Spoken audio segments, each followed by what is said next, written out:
setelah dijemput dari langit ke bumi, yuk sekarang jangan nunggu mati, jangan dulu mati, jangan nunggu mati. Kembalikan dirimu sekarang jadi makhluk langit lagi. Awas, semua makhluk di semesta ini saling membutuhkan, bukan saling menginginkan.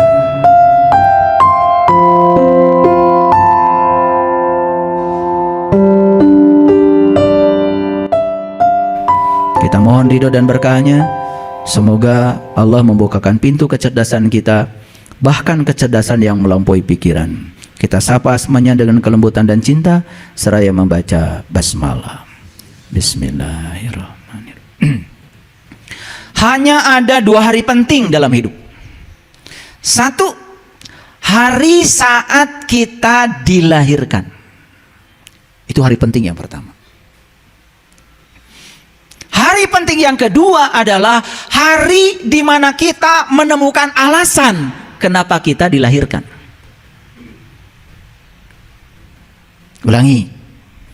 Hari penting yang pertama adalah hari saat kita dilahirkan. Oh, penting sekali itu. Hari penting yang kedua adalah saat di mana kita mampu menemukan alasan mengapa saya dilahirkan. Kalau sudah ketemu 2 hari penting ini, artinya kita sudah selesai mencapai kesadaran. Baik. Kelahiran manusia ada 2. 1, kelahiran tubuh fisik. Siapa yang melahirkan? Ayah ibu kita. Yang kedua, kelahiran tubuh rohani kita. Siapa yang melahirkan? Mungkin adalah orang yang menjadi marga lantaran, menjadi guru kita. Makanya ada 2 orang tua yang harus kamu hormati. Ada 2 orang tua yang kamu harus bakti kepadanya. Orang tua yang pertama adalah ayah dan ibu, itu satu paket. Dan selama ini memahami kedua orang tua, ayah dan ibu. Jadi orang tua itu ada orang tua yang melahirkan tubuh jasmani kita, ada orang tua yang melahirkan tubuh rohani kita. Maka kelahiran ada 2, kelahiran tubuh fisik dan kelahiran tubuh rohani, yang disebut dengan kelahiran yang kedua. Kapan kita mulai sadar? Ketika kita sadar, kita akan menemukan mengapa saya terlahir. Sudah sampai di situ belum ngajinya? Sudah sampai di situ belum? Hah? Kalau belum menemukan yang kedua, belum menemukan alasan kenapa saya lahir ke semesta ini, maaf, sekali lagi maaf, hidup kita penuh dengan penderitaan. Gak punya duit menderita karena kekurangan, banyak duit pun tetap menderita karena melekat kepada yang dimiliki, takut kehilangan, sama-sama menderita. Sakit menderita karena sedang sakit, sehat pun menderita. Kenapa? Takut kehilangan sehat, ingin takut sakit lagi. Orang yang semacam ini, apapun yang dia terima tidak akan membuat dia bahagia, karena dia masih terjebak dalam dualitas. Inilah pentingnya menemukan alasan mengapa saya terlahir. Oke? Ini ilmu mungkin baru bagi Bapak Ibu, karena yang saya sampaikan selalu baru. Jadi kalau kita bisa mengakses kecerdasan yang melampaui pikiran, selalu baru. Maaf, saya kalau ngasih judul tidak pernah melihat judul yang lalu, karena saya juga gak inget. Tapi saya suruh tim mengoreksi apakah judul hari ini sama gak dengan judul yang lalu. Gak sama katanya. Maka saya tidak pernah takut ngasih judul baru, karena pasti beda. Begitu kita mengakses kecerdasan yang tanpa batas, pasti tidak akan sama. Itulah pentingnya kita bertemu dengan guru sejati kita. Dalam diri kita itu ada guru kita, guru sejati kita, yang bisa melampaui kecerdasan pikiran kita. Itu yang disebut dengan kesadaran. Itu yang disebut dengan intelijensia. Bukan intelektualitas. Intelektualitas itu hasil sekolah, hasil dunia akademis, itu intelektualitas. Tapi hasil dunia akademis, orang-orang yang tinggi intelektualnya belum tentu tinggi kesadaran. Maaf, banyak orang yang pintar tetapi juga keblinger dengan kepintarannya. Boro-boro menyelamatkan orang lain, menyelamatkan dirinya sendiri aja tidak bisa. Jadi ilmunya tidak bermanfaat. Ulangi lagi. Jadi hanya ada 2 hari yang penting dalam hidup. Sudah ketemu? Oke. Hari yang pertama adalah hari kelahiran tubuh. Saat dimana orang tua kita menjemput kita dari langit ke bumi. Saya sudah bilang tadi, aslinya kita ini makhluk langit. Aslinya kita ini makhluk akhirat. Aslinya kita itu adalah makhluk cahaya. Karena diri sejati kita ini aslinya adalah ruhi. Ruhku. Sedangkan tubuh kita ini cuma cangkangnya saja. Dan cangkang ini nggak ada artinya kalau tidak ada yang memberikan daya kepada cangkang ini. Yang memberikan daya kepada cangkang ini adalah ruhi, ruhku. Nah, saya sebut saja makhluk langit, karena langit itu berhubungan dengan ketinggian. Jadi sebenarnya kita itu berasal dari alam tinggi. Karena kita ini aslinya makhluk cahaya, harusnya semua kita datang ke semesta ini membantu mencahayakan semesta yang gelap ini. Bukan menambah beban baru bagi semesta, malah kita menggelapkan semesta. Wajah-wajah tersinggungan, baperan, salah persepsi, salah proyeksi. Orang lain salah dihukum. Ingat ya, hukuman itu kegelapan. Hukuman itu kegelapan. Harusnya kalau orang yang gelap jangan dihukum. Sudah gelap dikasih hukuman, tambah gelap. Harusnya orang yang gelap itu dikasih cinta, dikasih cahaya. Hadirkan lilin kecil kepada dia supaya dia sadar, bukan dihukum. Yang lucu sekarang dunia pendidikan pun, dunia pesantren pun isinya hukuman semua. Padahal orang dipesantrenkan, disekolahkan oleh kita itu karena kita sadar anak-anak kita itu gelap, dia perlu cahaya. Maka dititipkan oleh kita pada guru. Tahu guru artinya apa? Gu itu artinya gelap, ru itu artinya cahaya. Jadi guru itu orang yang bisa mentransformasikan orang-orang yang gelap menuju cahaya. Ya gimana bisa mencahayakan orang kalau gurunya sendiri masih gelap? Maka yang terjadi apa? Gampang marah, tersinggungan, siswa tidak nurut, disebut siswa nakal. Maka sistem pendidikan kita sekarang ini aneh. Kalau ada siswa nakal dikeluarkan dari sekolah, diskor. Sekolah macam apa? Pendidikan macam apa yang semacam itu? Justru kalau dia melakukan kesalahan, ubah kesalahannya jadi benar. Kalau sekolah hanya mentes siswa-siswa pinter, buat apa ada pendidikan? Sekolah yang bagus itu adalah sekolah yang membuat orang-orang biasa menjadi luar biasa, bukan orang luar biasa menjadi biasa. Bahkan banyak orang-orang yang tadinya sadar disekolahkan menjadi tidak sadar karena diajarkan oleh guru yang tidak sadar. Saya berulang kali sering mengatakan, mohon maaf ya, saya ini asesor. Saya tanya guru-guru IPA, air mendidih pada suhu berapa derajat? Semua jawabannya 100 derajat. Saya tanya, Anda pernah mengukur? Belum pernah. Gampang, ambil termometer, ukur ketika air mendidih. Di Bandung air sudah mendidih walaupun suhunya baru 85 derajat Celcius. Kenapa? Tekanan udara di Bandung kurang dari 1 atmosfer, hanya 69 cm Hg. Guru menyampaikan pada siswa, air mendidih itu 100 derajat. Karena dia membaca buku yang dibaca terjemahan dari Amerika, dari Eropa. Di sana tekanan udara 1 atmosfer, air baru mendidih 100 derajat. Di Bandung mantap gitu.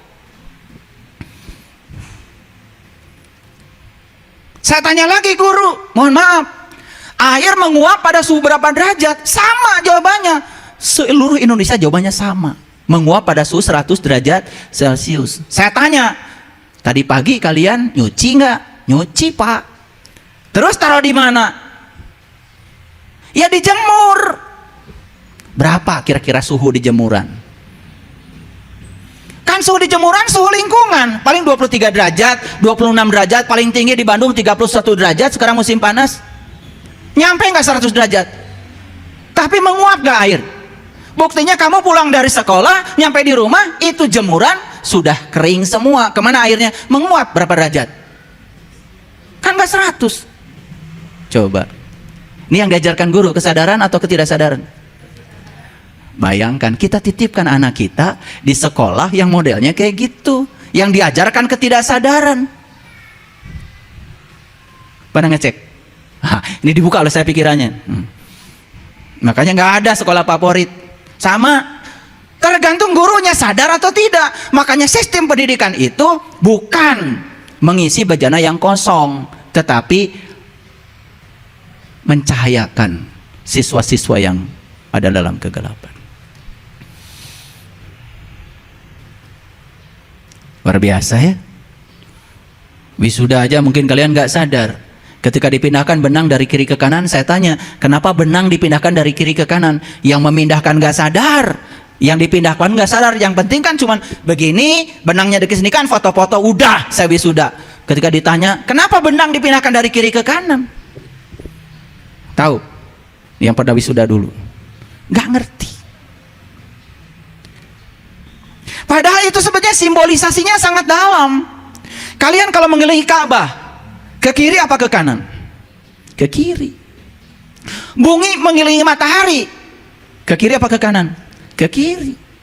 Galaksi Bima Sakti mengelilingi pusatnya, ke kiri apa ke kanan? Ke kiri. Semua yang bersifat materi itu bergeraknya ke kiri.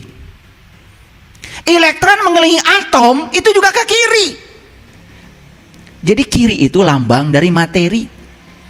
Kiri itu lambang dari kesadaran materi, sedangkan kanan lambang dari kesadaran rohani. Harusnya dipindahkan dari kiri ke kanan tuh semoga habis wisuda jadi sadar. Beruntung nih dapat penjelasan wisuda. Jadi ketika sekolah tidak sadar, kuliah tidak sadar, udah gitu wisuda pun tidak sadar. Karena nggak pernah ditanya kenapa dipindahkan dari kiri ke kanan. Maka di Quran kan ada kata-kata fa ashabul maimanati ma ashabul maimana wa ashabul mas'amati ma ashabul mas'amah. Dan golongan kiri, alangkah ruginya golongan kiri, dan golongan kanan, alangkah beruntungnya golongan kanan. Keren banget. Harusnya habis wisuda jadi golongan kanan. Gitu apa tidak? Enggak. Semua waktu berlalu begitu saja. Dari upacara ke upacara tidak ada kesadaran baru. Karena apa? Gak mau mikir. Yuk, kita dijemput dari langit ke bumi. Oleh siapa? Oleh orang tua kita. Terus? Mau di bumi terus? Ya enggak dong. Harus mudik. Harus pulang dong ke tempat asal kita. Ketika pulang ke tempat asal, itu namanya taubat. Ini sudah salah kaprah, karena taubat itu katanya minta ampun. Harus minta ampun, karena Allah itu baru mengampuni kalau kita minta ampun. Terus di mana letaknya Allah Maha Pengampun? Allah itu di Quran mengatakan, bahkan kamu tidak minta ampun pun sudah aku ampunkan. Innallaha la yaghfiru ayyushraka bih wa yaghfiru ma duna dzalika liman yasha. Allah tidak akan pernah mengampuni dosa syirik, tapi Allah sudah mengampuni dosa apapun yang selain syirik. Gitu kok ayatnya. Dia menunjukkan dalam Al-Quran kemaha pengampunannya. Makanya taubat itu artinya bukan minta ampun. Taubat itu artinya kembali. Dari kata taba yatubu taubatan. Taba itu artinya kembali. Mau saja kembali sekarang? Yo, kalian aslinya makhluk apa? Makhluk langit, makhluk rohani, makhluk cahaya, makhluk akhirat, makhluk yang sangat luar biasa, tinggi peradabannya. Datang ke dunia, malah main becek-becekan. Jadi makhluk yang rendah, karena direndahkan oleh diri kita sendiri.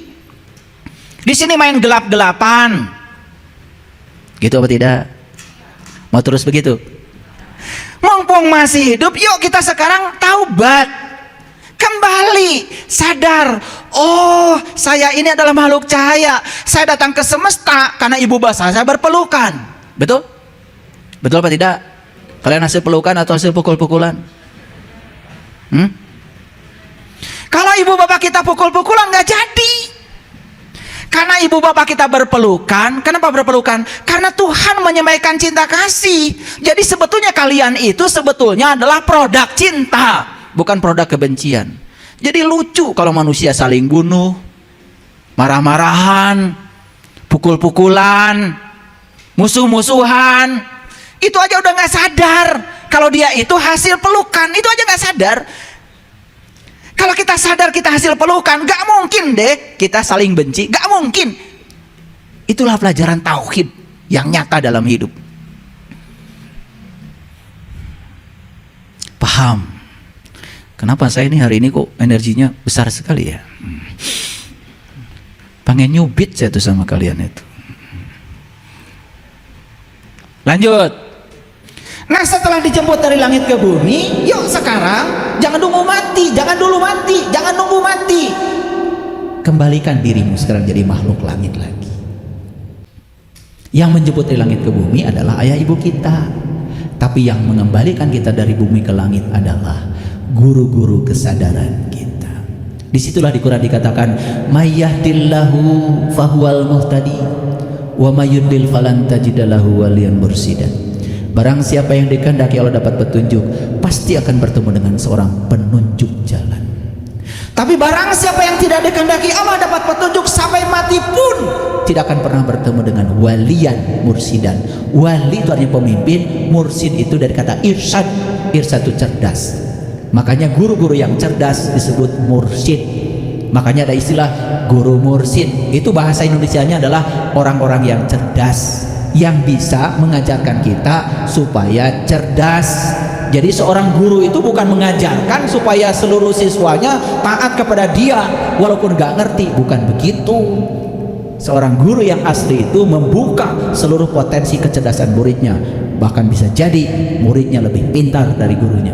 Itu namanya guru yang asli. Makanya guru yang asli tidak pernah takut tersaingi oleh muridnya. Jadi kalau ada guru yang masih takut tersaingi muridnya, masih takut kehilangan muridnya, itu tidak layak disebut guru. Berarti dia masih terikat kepada status dirinya. Kalau masih terikat, itu namanya masih baperan, belum selesai dengan dirinya sendiri. Seorang guru yang sejati tidak pernah mencari murid. Seorang guru yang sejati juga tidak pernah takut kehilangan murid. Mau belajar silakan untuk kamu, tidak belajar juga silakan buat kamu. Betul apa tidak? Gak ada urusan. Udah bebas dari kemelekatan yang begitu. Lanjut. Oke. Jadi sekarang ini kita ada di mana? Di bumi. Awas, bukan ada di bumi secara syar'i, bukan begitu. Kita berada di kesadaran rendah. Yuk kita sadari, kita angkat kesadaran kita ke kesadaran tinggi lagi, supaya kita kembali kepada jati diri kita di kehidupan yang sekarang. Tidak usah nunggu mati. Itu yang disebut dengan belajar mati selagi hidup. Paham sampai sini? Oke. Kalau gitu kita sudah kenal sekarang dua orang tua ya. Satu orang tua lahir, yang kedua orang tua batin. Nah, saat kita bertemu orang tua batin kita, saat dimana kita bisa bertransformasi dari alam rendah menuju alam tinggi, dari kesadaran rendah menuju kesadaran tinggi, sampai puncaknya kesadaran yang namanya Sidra Al-Muntaha, di situ kita akan menemukan alasan mengapa saya terlahir ke sini. Sekarang belum ketemu alasan. Akibatnya apa? Hidup kita terseok-seok. Jadi dua ya. Satu, hari ketika kita lahir ada dua ya. Satu, lahir secara jasmani, yang kedua lahir secara rohani. Makanya buru-buru kita harus mengalami kelahiran yang kedua. Lahir, bahasa Ibraninya Natal, bahasa Arabnya mulut. Jadi Natal dan mulut itu sebetulnya istilah yang sama, cuman kita menggunakannya berbeda karena kita tidak pernah berpikir. Makanya maaf, sahabat-sahabat kita yang merayakan Natal, kan dirayakan Natal dengan pohon Natal. Lihat pohon Natal, banyak apanya? Banyak lampunya. Lampu lambang dari apa? Lambang dari cahaya. Berarti Natal itu adalah simbolik kalau mereka sudah kembali kepada jati diri sebagai makhluk cahaya. Karena kita kita yang diurus di sini adalah, mohon maaf, ketidaksukaan, kebencian. Kita tidak mau tahu simbolik apa sih. Bahkan ketika ada orang lain membawa pohon Natal, takut. Padahal itu kan pohon bagus, banyak lampunya. Betul? Bahkan puncaknya pohon Natal bulan bintang, sama dengan bulan bintang yang ada di menara masjid. Makanya menara masjid puncaknya bulan bintang. Artinya apa? Puncaknya masjid itu bertemu bulan bintang. Itu yang dikatakan di surat Al-An'am. Ketika Ibrahim melakukan pencarian Tuhan, yang pertama beliau ketemu bintang, setelah itu bertemu bulan, setelah itu belum matahari. Setelah ketemu matahari, beliau mengatakan, inni wajjahtu wajhiya lilladzi fataras samawati wal ardh hanifan wa ma ana minal musyrikin. Setelah ketemu matahari, aku terbebas dari syirik. Keren gak? Kira-kira bintang, bulan, dan matahari yang itu? Bukan, itu mati leletik ke Ibrahim sudah lihat. Itu perjalanan spiritual. Melihatnya bukan di langit yang itu, di langit yang terdekat. Maka Allah katakan di Quran, lihatlah langit terdekatmu. Di situ kau akan menyaksikan pusat semesta yang ada dalam dirimu. Sanurihim ayatina fil afaq wa fi anfusihim hatta yatabayyana annahul haq. Aku bentangkan kebesaranku di segala ufuk, dan yang paling penting, aku bentangkan kebesaranku pada dirimu sendiri. Siapa yang bisa menyaksikan kebesaranku pada dirinya, dia sudah menemukan kebenaran. Sudah lihat itu belum? Belum. Kasihan dia, umur udah kayak gini. Gimana kontar sore pada mati? Poek. Lalu di Quran dikatakan jelas, falaula idza balagadil hulqum wa antum hina idin tangdurun wa nahnu aqrabu ilaihi minkum walakin la tubsirun. Ketika nyawamu sampai di kerongkongan nanti, pada saat itu kamu harus melihat. Melihat jelas tidak mungkin dalam kegelapan. Setuju dengan saya? Syarat melihat harus ada cahaya. Kenapa kalian bisa melihat saya sekarang? Karena ada cahaya. Kalau tidak ada cahaya, kita tidak bisa saling lihat. Wa antum hina idin tandurun, saat itu kamu harus melihat. Wa nahnu aqrab ilai minkum, aku amat dekat kepadamu. Walakin la tubsirun, tapi kebanyakan manusia tidak melihat. Poek. Tidak ketemu bintang, tidak ketemu bulan, tidak ketemu matahari. Pada di Quran dikatakan Rabbul masyriqain wa Rabbul maghribain fa bi ayyi ala'i rabbikuma tukadziban. Pengen nangis saya. Jadi matahari ada dua, ada matahari jasmani, ada matahari rohani. Temukan dua-duanya supaya proses fotosintesa kita itu bukan hanya jasmani saja, tetapi rohani kita mengalami proses fotosintesa. Makanya ketika jasmani dengan rohani sama-sama tumbuhnya, lihat orang yang seperti itu di usia tua, hidupnya penuh dengan kedamaian dan kebahagiaan. Muda susah, pertengahan usia juga susah, tua tambah susah. Dunia sudah meninggalkan kita, betul? Jabatan tidak punya kita lagi, duit kesengaja rauhan, betul apa tidak? Rohaninya miskin, jiwanya merana. Duh, tua semacam itu tidak layak untuk dihidupi. Iya. Udah yang paling gampang tuh kan bikin hiburan. Kita mau orang beriman, bagiannya bukan di sini. Kita mau bagiannya nanti. Oh, supaya hiburan, mete stres deh. Di dunia wenes malangsa, kemudian akhirat. Bagian kita itu di sini dan di sana. Wa batagi fi ma takallahu darul akhirah wa la tansa nasibaka minad dunya. Bagian kita dua-duanya. Rabbana atina fid dunya hasanah wa fil akhirati hasanah, dunianya hasanah, rohaninya. Itu yang benar ngaji.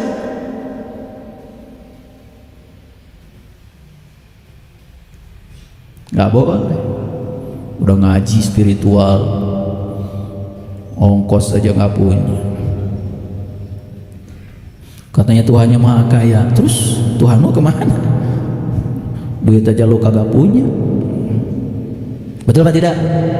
Ada yang salah itu, ada yang salah, ada yang salah. Allah menyediakan rezeki yang sama buat semua orang. Allah menyediakan waktu yang sama 24 jam buat semua orang. Allah menyediakan kecerdasan yang sama buat semua orang. Kalau kamu berbeda dengan yang lain, ada yang salah dengan hidup. Bukan soal takdir. Jangan percaya kalau Allah yang ngatur rezeki. Si A 1 miliar, si B 2 miliar, si C 1 triliun, begitu? Mau punya Allah model kayak gitu? Allah Maha Adil, tidak pernah begitu. Yang membedakan rezekimu adalah karyamu. Yang membedakan rezekimu adalah usahamu, ikhtiarmu, cara berpikirmu. Maka merubah nasib, ubah spiritualmu. Nanti ada bab khusus merubah nasib. Kan cukup waktu. Merah robah nasib teh begitu wae. Hayo wae kieu. Rek iraha tuh maneh kieu. Kieu wae. Terus aja jadi mustahil. Turubah-rubah tiap lebaran teh sia mah. Jadi muzaki atuh sekali-kali. Karena ini pikirannya sudah salah. Menempatkan diri pada tempat yang tidak pantas, tidak dipantaskan oleh dirinya. Allah bilang, aku bergantung sangkaan kamu. Makanya rubah nasib, rubah spiritualmu. Bahkan sekarang dunia holistik pun sudah mengatakan, ingin hidup sehat, rubah jiwamu. Karena tubuh yang sakit 50% akibat kontribusi dari jiwa yang kotor. Maaf, orang ngomong spiritual ini, lempang ge ripuh digusur. Ada masalah dengan spiritual. Karena orang yang kotor jiwanya, pasti tubuhnya juga katempuhan buntut maut. Bahasa Inggrisnya. Kalau jiwa kotor, mental juga jadi amburadul. Cara berpikirnya nggak bener. Kalau berpikirnya udah nggak bener, 25% kontribusi terhadap tubuh sakit. Jadi kalau jiwa sudah kotor, pikiran nggak karu-karuan, sudah 75% tubuhnya banyak penyakit. Cara rangkel, sireum ge asup kanu awak.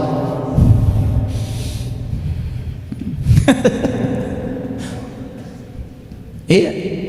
Makanya kalau ke rumah pada takut kalau dites sama saya. Saya tes treadmill 6 menit aja dulu. Saya 30 menit treadmill 7 kilo setiap hari. Larinya 7 kilo. Setiap pagi saya lari 7 kilo. Ya, nanti ada bab khusus hidup sehat. Ini bab ini belum selesai. Lanjutkan dulu. Lanjut dulu. Jadi ada 2 hari kan? Betul? Ada 2 hari.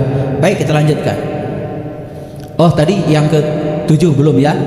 Jadi jangan menyesali keadaan, jangan memikirkan sesuatu yang tidak bisa diubah, jangan memikirkan hari esok yang tidak-tidak, gitu? Ya. Jangan mudah marah, mudah tersinggung, baperan, awas, itu sumber penyakit. Saeutik nyeri hati. Salah seorang nyeri hati tadi salah batur. Nah, dia suburkan hati ke mana? Yang kelima, jangan iri hati. Yang keenam, jangan hidup dengan pembanding. Yang ketujuh, jangan menganggur. Ih, cari cingwai. Lola jos sinetron. Jangan menganggur. Makanya jangan pensiun. Ya, jangan pensiun. Udah diniatan, pensiun teh engke marek sarewe terus, lieur sarewe teh. Jangan menganggur ya, jangan menganggur. Ya, harus selalu energetik. Maka saya bilang hidup sehat itu 10. Hati selalu gembira, istirahat yang cukup, istirahatnya pikiran, diet yang seimbang, makan sesuai golongan darah mulai sekarang. Udara yang bersih. Ya, mulai sekarang hidup sehat, udaranya bersih.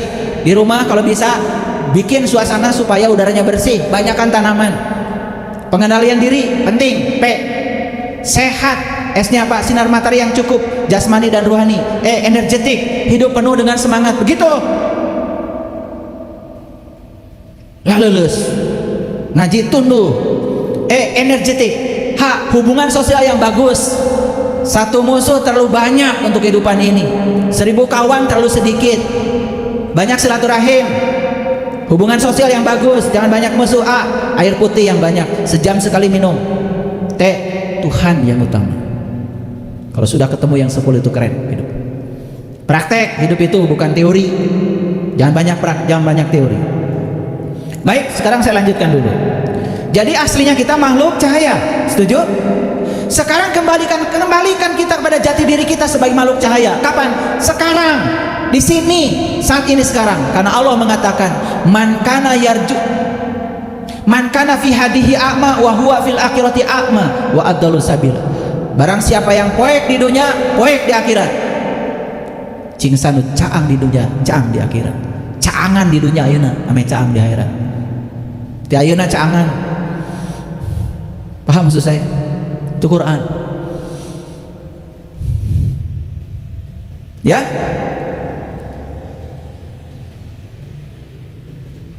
Jadi hidup dengan kehidupan itu beda. Hidup itu tidak pernah mati. Yang mati itu adalah kehidupan.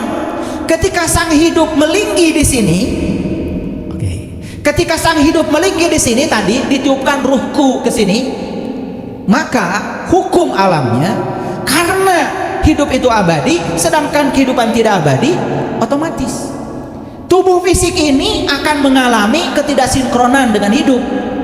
Oleh karena itu maka tubuh ini terkena oleh hukum duniawi, pada akhirnya akan tidak layak pakai, maka tubuh ini harus didaur ulang. Kemana tubuh ini ketika sudah tidak melinggih lagi sang hidup pada kita? Dikubur, tetap menyatu dengan tanah.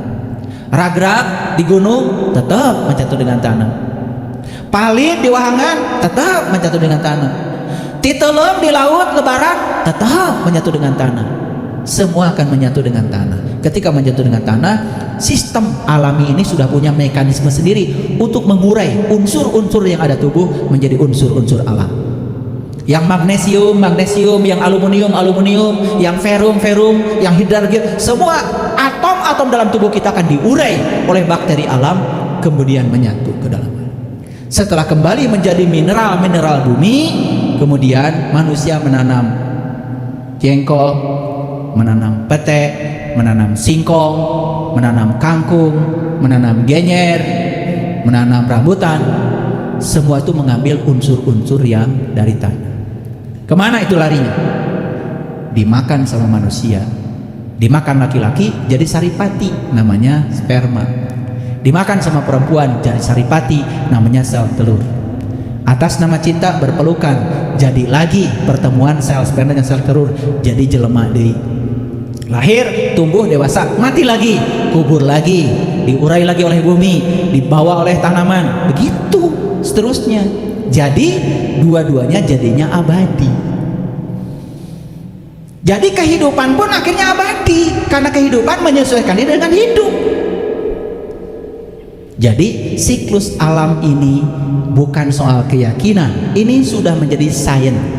Terserah apa namanya. Yang jelas siklus itu ada. Karena jiwa itu ya perlu kendaraan.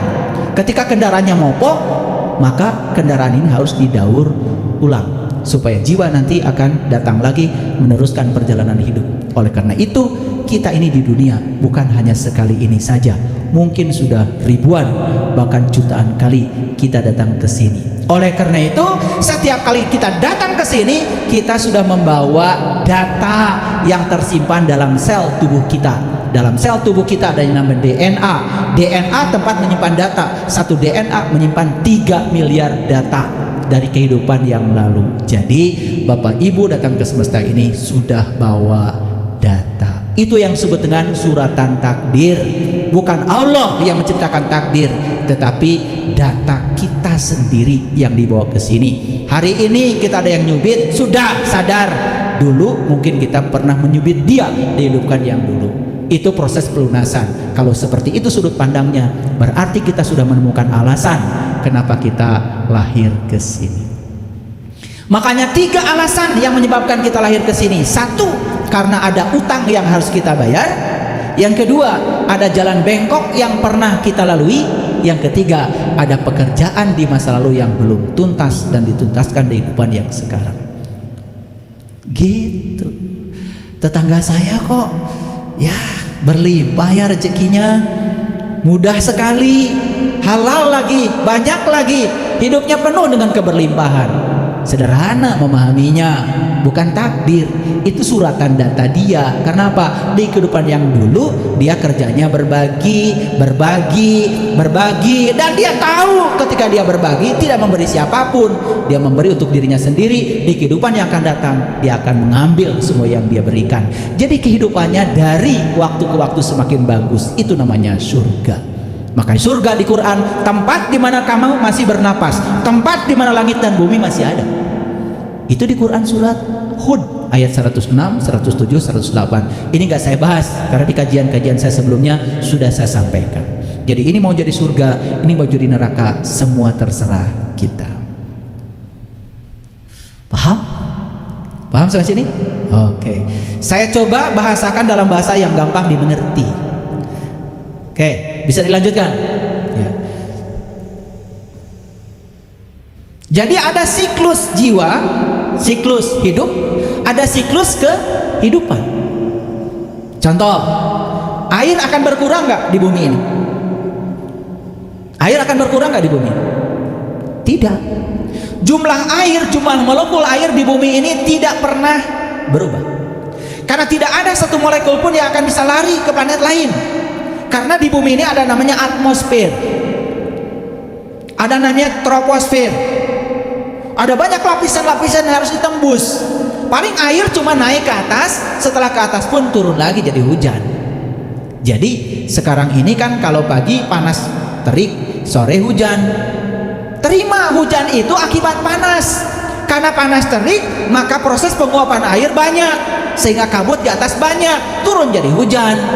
Jadi hujan itu hanya lanjutan dari panas. Panas dan hujan tidak pernah berduel, tetapi berduet. Paham? Paham? Makanya hidup itu jangan banyak duel, tapi banyak duet. Gelap dan terang itu jangan diduelkan, diduetkan. Hasil dan gagal jangan diduelkan, diduetkan. Kenapa? Karena gagal itu hanya sebuah proses di mana kita akan berhasil. Betul nggak? Yang menghasilkan rumah kita bagus kan berantakan, setuju? Atau belum ngerti? Yang menyebabkan rumah kita bagus berantakan kan? Setuju apa tidak? Kalau setuju nggak akan saya bahas. Kan waktu bikin rumah bagus kan berantakan. Aneh kalian ini, pengen rumah bagus tapi nggak mau berantakan. Rumah bagus tuh kelanjutan dari berantakan. Karena berantakan nggak betah, bukan? Lalu direhab tambah berantakan. Hasilnya rumah kita jadi bagus. Siapa yang melahirkan bagus? Berantakan. Siapa yang melahirkan kebaikan? Keburukan. Siapa yang melahirkan kebenaran? Bisa jadi kesalahan. Siapa yang melahirkan lampu yang sukses ini? Kan kegagalan.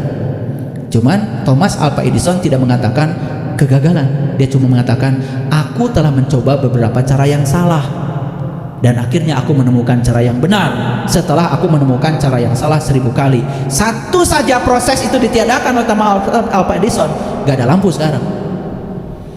Nah, orang yang sudah di sini kesadarannya tidak pernah usil ketika orang berbuat jahat, biarin aja. Karena ketika dia berbuat jahat ada akibat yang akan menyertai dia.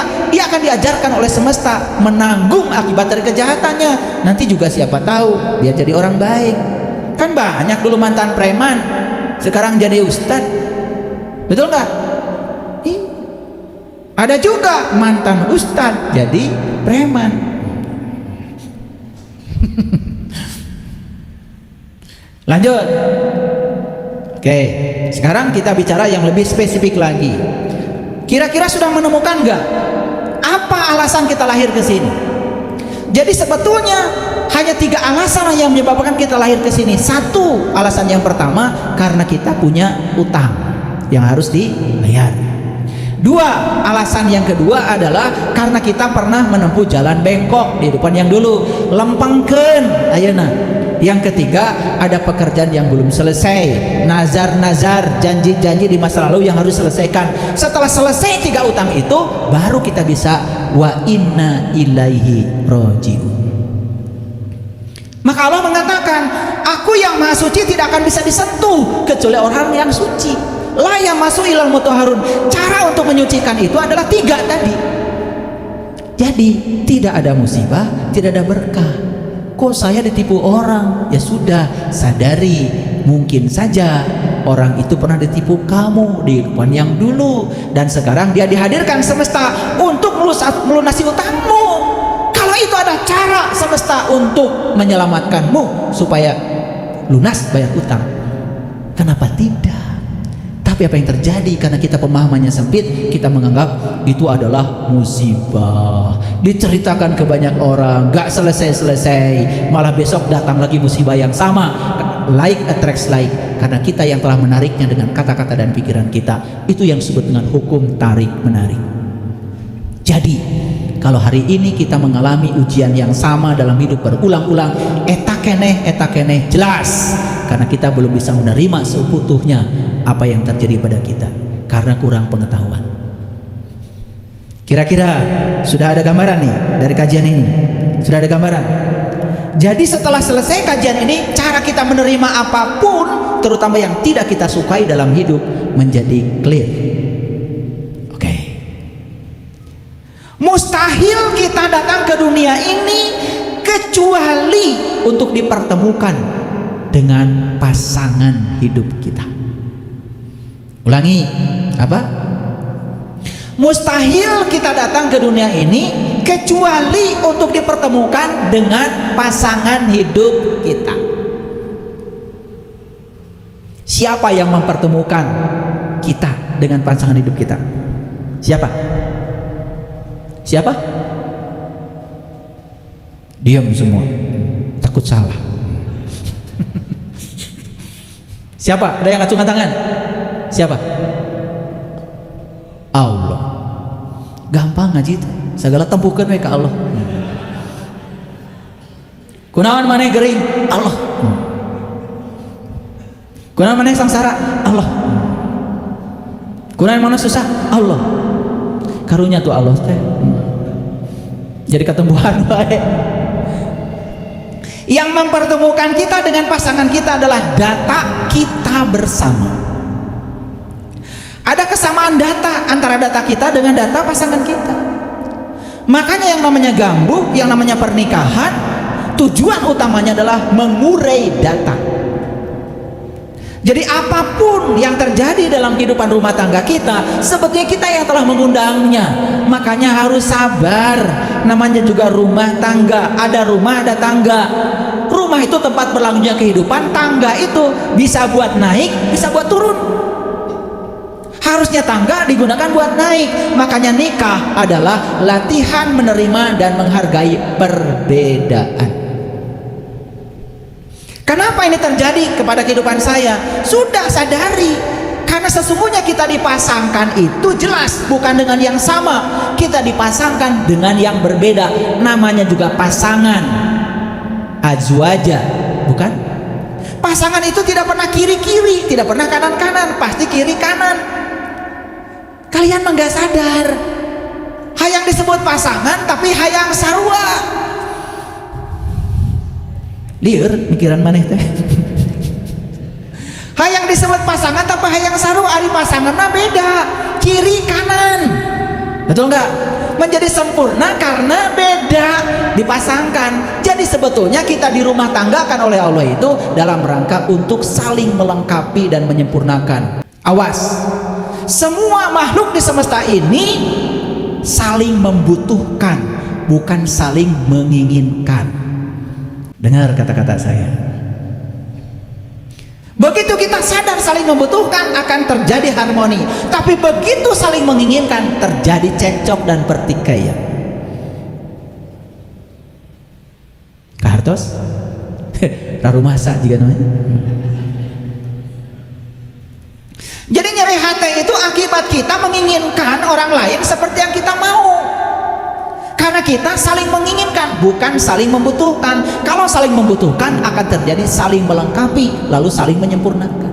Oh, suami saya tidak sabar karena dipasangkan oleh saya untuk meningkatkan kesabaran saya.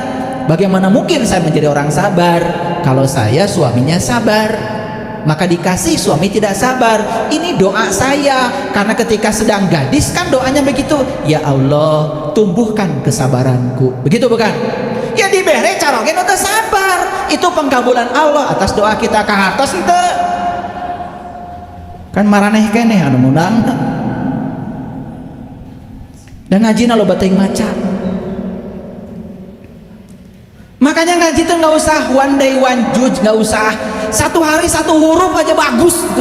Kalau bener ngajinya menyelamatkan, apalagi satu ayat lo bating sajuj hese ngamalkeunana. Betul Pak tidak? Iya. Coba Al-Fatihah aja berapa huruf? Seperberapa juz Al-Fatihah? Ngajinya satu aja satu huruf, Batu apa? Baitullah. Titiknya di mana? Di handap, di luar. Wujudnya kayak mangkuk.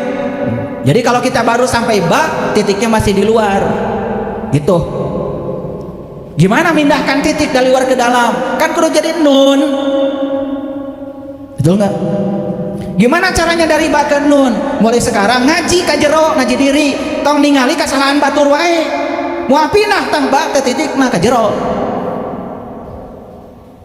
Kartos, ini ngaji ba nih bisa 10 SKS. Ba juga babun teh pintu. Kalau pintu kita tertutup, pikiran kita tertutup, mata kalbu kita tertutup terhadap pandangan orang, tertutup terhadap ilmu dari orang, ngerasa bener sorangan, teu balik teh ngajina. Berarti babuna can muka. Kalau babun belum muka, berarti masih tertutup bahasa Arabnya cover. Bahasa Indonesianya koper. Kafir, cover, itu tutup artinya. Tong nyalahkan batur. Beda keyakinan dengan kita, disebut kafir oleh kita. Jangan-jangan kita yang tertutup. Dabaknya masih tertutup, babunnya can muka. Cok gelas lamun aya tutupna bisa dieusin teh. Nah, babunna masih nutup. Baknya dulu ulik tah bah. Betul apa tidak? Batu Baitullah rumah Allah. Kalau rumah Allah pasti ada pintunya. Kalau pintu pasti ada kuncinya. Di mana pantona? Di mana kuncinya? Eangan we baheula. Tidak usah satu juz. Tuh, bakal kapangi sadaya. Sahurup we heula. Betul apa tidak? Gitu nggak ngaji selama ini? Boro-boro. Hayang gancang angeus. Memenang pahala, berijeng teu ngarti pahala teh naon. Pahala tuh itu. Kalau mengetahui rahasia ba, berkah dari ba, pahalanya akan ketemu kapan? Sekarang di sini. Pahalanya Allah. Batu Baitullah, kalau Baitullah rumah Allah, berarti Allah teh berarti linggih atuh di bumina. Kumaha carana? Hoyong bertamu ka bumina Allah. Tuh. Itu ba masih sepitor, ba. Makanya kalau kita lihat musik Nayaga, luar biasa. Dulu mah cuma 4 Nayaga. Yang pertama rebab, yang kedua kolena, syarat, yang ketiga kenal, yang keempat goong. Tak goong teh persis bah. Jawab. Betul apa tidak? Titik nanti di tengah. Tenggelan wae apa? Betul nggak? Dan goong itu dipukulnya selalu paling akhir. Yang pertama yang ditabakan rebab. Kata rebab teh teangan.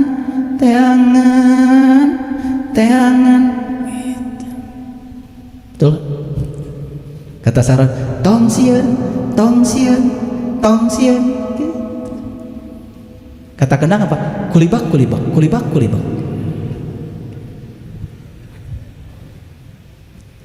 Lamun geus kulibak kan puncaknya bener cegoong. Sudah sampai di mana kalian? Rebab can hiru, kolenan sieun we. Makanya saya bilang hanya orang yang berani tersesat yang tidak akan tersesat. Lamun dak niangan alamat ini we ke di jalan lamun tersesat mah nanya ka batur. Dalam cicing wae mah di kamar mau bisa nanya ka batur. Makanya hanya orang yang takut tersesat yang selamanya tersesat, yang berani tersesat tidak akan tersesat. Karena orang ketika tersesat pasti nanya. Betul? Sederhana ngaji mah, sederhana. Cuma selama ini ruwet. Agama tuh jadi ruwet karena dibuat ruwet oleh orang-orang yang ruwet. Allah sudah ngasih alamat. Aku lebih dekat kepadamu daripada urat nadi lehermu. Aku bersamamu dimanapun kau berada. Eta Allah tos ngasih alamat gitu. Alamat eta teh sakitu caket teu hayang penak karunya teh dah malah jika dia abara-abara. Maka Allah mengatakan semakin mencariku ke dalam keluar dirimu maka akan semakin jauh dari yang kau cari. Makanya orang tua kita mah sederhana ilmunya. Sing bisa indit bari cicing milampah tengah lengkah pasti bakal panggih. Indit bari cicing milampah tengah lengkah. pergi tetapi diam, melangkah tetapi tidak kemana-mana. Ngerti? Udah pusing-pusing sekalian, nggak apa-apa. Nanti dipraktikkan. lanjut dulu. Jadi ketika kita sudah menemukan alasan kenapa kita lahir ke sini, di situ kita akan mengalami pencerahan. Mual bingung menghadapi kehidupan, mual bingung. Jadi 3 alasan. Untuk menemukan 3 alasan itu cuma satu kuncinya, kenali jati diri. Karena Allah mengatakan, aku adalah suatu perbenaran yang tersembunyi, aku ingin agar aku dikenali. Maka aku ciptakan ciptaan agar dengan ciptaan dapat mengenali aku. Jadi sebetulnya satu-satunya alasan kenapa kita lahir ke sini, karena kita belum tahu dan kenal kepada Allah. Diberi kesempatan untuk kenal. Maka di Quran surat Ali Imran Allah mengatakan, walladzi yusawwirukum fil arham kaifa yasha.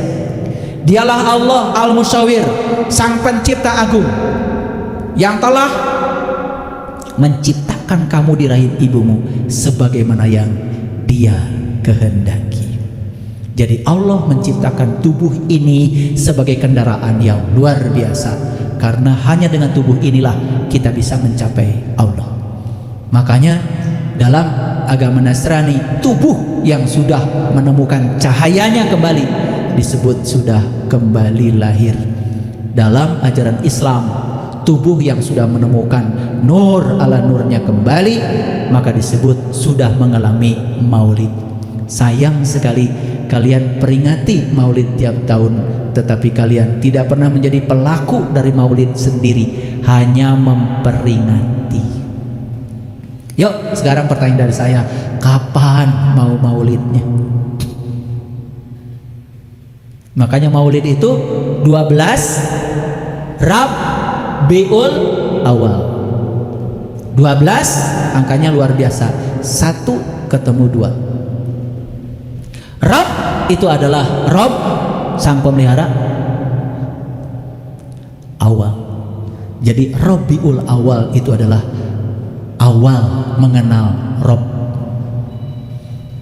Luar biasa? Luar biasa? Sering memperingati maulud. Jadi yang namanya maulud itu Rabiul Awal, awal mengenal Rob. Ketika kalian sudah kembali mengenal siapa Robmu, itu namanya kalian sudah mengenal dirimu. Maka siapa yang kenal dirinya? Dia kenal Tuhannya. Bukankah Dia, sang pemilik semesta ini, sudah meniupkan bagian dirinya ke dalam diri kita yang namanya ruhku? Kenali saja ruhku pada dirimu. Maka begitu kita sudah mengenal jati diri kita, itu adalah awal mengenal Tuhan. Kenapa 12? Di Quran dikatakan Nabi Musa memukul batu dengan tongkat, terpancar 12 mata air. Luar biasa. Mana batunya? Batu itu lambang dari sesuatu yang keras. Yang keras itu adalah dirimu, egomu, akumu. Maka pukul batu itu dengan tongkat Musa. Di mana tongkat Musa? Tongkat Musa ada dalam dirimu. Diberikan Allah pada semua orang, bukan hanya pada Musa. Dan kalian sudah punya tongkat itu, tapi nggak tahu cara mukulnya. Disitulah perlunya guru. Gimana cara memukulkan tongkat Musa supaya terpancar 12 mata air? Tahu 12? 12 itu 1 dan 2. Bukankah saya sudah katakan tadi, ada 3 martabat batin, ada 3 martabat lahir. 3 martabat batin, 1 Nurullah, 2 Nur Muhammad, 3 Nur Insan. Itulah jiwamu. Maka Nur Insan ini harus bertemu dengan Nurullah dan Nur Muhammad. 1 ketemu 2, terpancar 12 mata air. Baru namanya maulid. Nanti tubuhmu jadi pohon zaitun yang diberkahi. Luar biasa. Allahu nurus samawati wal ard, masalu nurihi kamishkatin fiha misbah, al misbahu fihi jujajah, al jujajatu ka'annaha kaukab, Duriyun yuqadu min sajaratin mubarakah zaitunatil la syarqiyah wala gharbiyah yakadu zaituha yudhi'u walau lam tamsashu nar nurun ala nur yahdillahu linurihi may yasha. Luar biasa. Kita akan ketemu misbah, pelita dalam diri kita. Kita akan ketemu ajujajah, kaca. Kita akan bertemu kaukab, bintang yang berkilauan dalam diri. Di mana kita menemukan? Di pohon zaitun yang diberkahi. Bukan dari timur, bukan dari barat, bukan dari mana-mana. Karena pohon zaitun yang sesungguhnya adalah diri sejati kita. Diri ini. Jadi nanti kita akan ketemu pohon zaitun yang bercahaya. Watin wazaitun, kan di situ. Jadi di pohon zaitun ini kita akan ketemu tin. Pernah lihat buah tin? Banyak lampunya ya, merah putih bersinar. Temukan itu dalam diri. Watin wazaitun waturi sinin. Jadi tin itu adalah suatu lokus pada diri kita, di mana kita bisa menemukan diri sejati kita. Di mana diletakkan? Di Tur. Tur itu gunung. Gunung itulah puncak kesadaran kita. Sidrah al-Muntaha kita temukan di situ. Di mana? Wazaitun, di sini, di zaitun. Lasar. Tidak dari timur, tidak dari barat. Wahadal baladil amin. Di sini kamu akan menemukan kota yang aman. Kalau kalian sudah bisa memasuki kota itu, aduh, waman dakhalahu kana aminan. Siapa yang bisa memasuki kota itu aman, nggak akan poek lagi. Sering baca surat At-Tin, sering ya, kalau kita raweh, ngertinya enggak? Watin wazaitun waturi sinin wahadal baladil amin. Sampai sana aja saya pengen nangis. Kalau sudah mengalami itu, udah mengalami kotanya, udah masuk ke kota itu, luar biasa. Laqad khalaqnal insana fi ahsani taqwim. Sungguh aku telah menciptakan tubuh manusia itu sempurna, sempurna untuk menemui Allah. Karena ketika punya tubuh inilah kita bisa bertemu dengan Dia.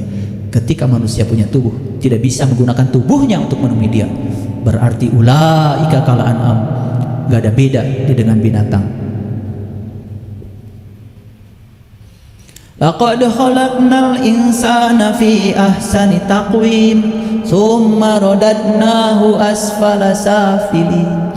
Siapa yang punya tubuh tetapi tidak menemukan tin di pohon zaitun, summa radadnahu asfala safilin, berarti dia memilih untuk menjadi aspal, diinjak-injak, dihina, direndahkan oleh dirinya sendiri. Illallazina amanu, kecuali yang sudah terbuka mata kalbunya, sudah menyaksikan sejatinya Allah dalam dirinya. Wa amilus solihah, awas, amal soleh dalam Quran definisinya sangat jelas. Man kana yarju liqa'a rabbih falyamal amalan sholihan. Barang siapa yang ingin berjumpa dengan Tuhannya, lakukan amal soleh. Jadi amal soleh itu adalah cara untuk meniti ke dalam diri. Jadi orang yang sudah terbuka mata kalbunya dan tahu cara untuk meniti ke dalam diri. Illallazina amanu wa amilus solihati falahum ajrun. Bagi dia ada Allah. Ajrun itu pahala. Karena pahala yang sesungguhnya adalah Allah. Allah yang hadir bertajali di dalam diri kita sendiri. Itu pahala yang sebenarnya. Ghairu mamnun, tanpa batas. Indah gak surat At-Tin? Indah apa tidak? Indah apa tidak? Belum indah bagi yang belum mengalami. Indah kalau sudah mengalami. Jangan buru-buru bilang indah, ngasal aja. Kalau sudah mengalami semuanya baru indah. Kalau sudah mengalami itu indah. Wadduha wal laili idza saja ma waddaka rabbuka wa ma qala walal akhiratu khairul laka minal ula. Itu diambil semua. Walau saufa yutika rabbuka fatarda alam yajidka yatiman fa'awa wa wajadaka dolan fahada. Tahu artinya? Dolan tahu artinya? Dolan-dolan. Apa dolan? Dolan itu sesat. Makanya dolan-dolan itu berarti sesat-sesatan. Gak apa-apa, lebih bagus daripada yang gak mau dolan-dolan. Wa wajadaka dolan fahada. Ketika kamu sedang dolan-dolan, tersesat, maka ketemu dengan orang namanya Pak Hada. Tahu Hada? Hada petunjuk. Indah sekali Quran ini. Makanya yang dolan-dolan nggak apa-apa, dolan-dolan aja. Lakukan pencarian, teangan, tongsian, kulibak. Nah itu namanya dolan-dolan, kulibak. Makanya sudah kulibak ketemu, nggak apa-apa. Karena nanti akan ketemu dengan Pak siapa tadi? Pak Hada. Akan ketemu hadun huda ihdinas syiratal mustaqim. Itu yang sering kalian minta dalam sholat. Ketika dolan-dolan kemudian kita nyasar gak apa-apa. Pencarian seperti itu. Saya dulu dalam pencarian ketemu dengan orang yang sakti mandraguna. Iya, teterak di kadek. Sudah ketemu yang kayak gitu kan udah ketemu. Benar itu bisa. Tapi saya mengatakan di sini bukan ini yang saya cari. Kernaon dengan ilmu teterak di kadek, dengan ilmu supaya nu ngadek. Karena Nabi Muhammad tidak mengajarkan ma'rifat goibiyah. Nabi Muhammad mengajarkan ma'rifat rububiyah. Berakhlak seperti akhlaknya Allah, tahaluk bi akhlakillah. Itu namanya ma'rifat rububiyah. Kalau kita kenal kepada Allah, justru kita jadi orang biasa. Hidup seperti biasa, kadang gagal, kadang berhasil. Seperti biasa. Justru dalam biasa itulah kita akan mengalami luar biasa. Orang yang belajar ilmu kesaktian adalah orang-orang yang takut menghadapi kehidupan. Dan orang-orang yang punya ilmu kesaktian pasti akan didatangi oleh orang-orang yang serakah dengan dunia. Yang datang ke dia pasti yang ingin melanggengkan berkah dunia. Yang tidak mau turun dari jabatannya pasti datang kasih eta. Makanya alhamdulillah ke saya nggak pernah ada yang datang. Ada yang datang juga sama saya. Gimana caranya supaya jabatan saya terus? Paling saya nasihatin. Kamu harus bisa menerima. Kamu menerima jadi pejabat, kamu harus bisa menerima jadi rakyat. Paling juga saya nasihatin begitu. Dan insya Allah dinasihatin seperti itu gak akan datang lagi. Saya juga gak butuh mereka yang kayak gitu. Orang-orang yang belajar ilmu kesaktian hanya akan didatangi oleh orang-orang yang ingin melanggengkan keinginannya sendiri. Bukankah itu kotoran jiwa? Kotoran jiwa ada dua. Satu, melekat pada yang kita ingin. Dua, membenci apa yang tidak kita ingin. Dan siapapun yang melekat pada yang kita ingin dan membenci yang tidak kita ingin, berarti kita sudah mengotori jiwa kita sendiri. Makanya yang ingin tetap kaya, ingin tetap sehat, ingin tetap melanggengkan jabatannya, sudah mengotori jiwanya sendiri. Makanya orang yang semacam itu pasti datang kanu sakti mandraguna. Alhamdulillah saya nggak pernah didatangi yang begitu. Paling saya nasihatin, saya ingin jabatannya, kotor jiwa kamu, gitu langsung. Mau datang deh suka. Kamu menerima jabatan sebagai berkah, kamu juga harus menerima turun jabatan juga berkah. Gitu. Paham maksud saya?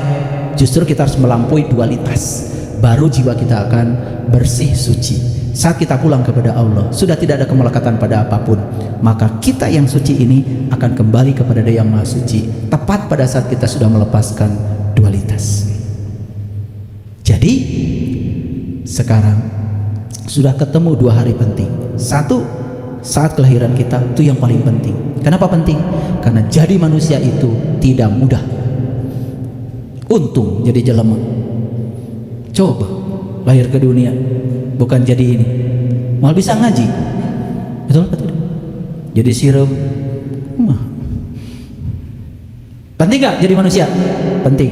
Lebih penting lagi kita menemukan hari, dan di situ kita menemukan alasan kenapa saya lahir jadi manusia. Kalau itu sudah ketemu dua-duanya, kalian sudah ketemu 2 hari penting, insya Allah hidupmu penuh keberkahan, terbebas dari segala dualitas. Disitulah letaknya kebahagiaan.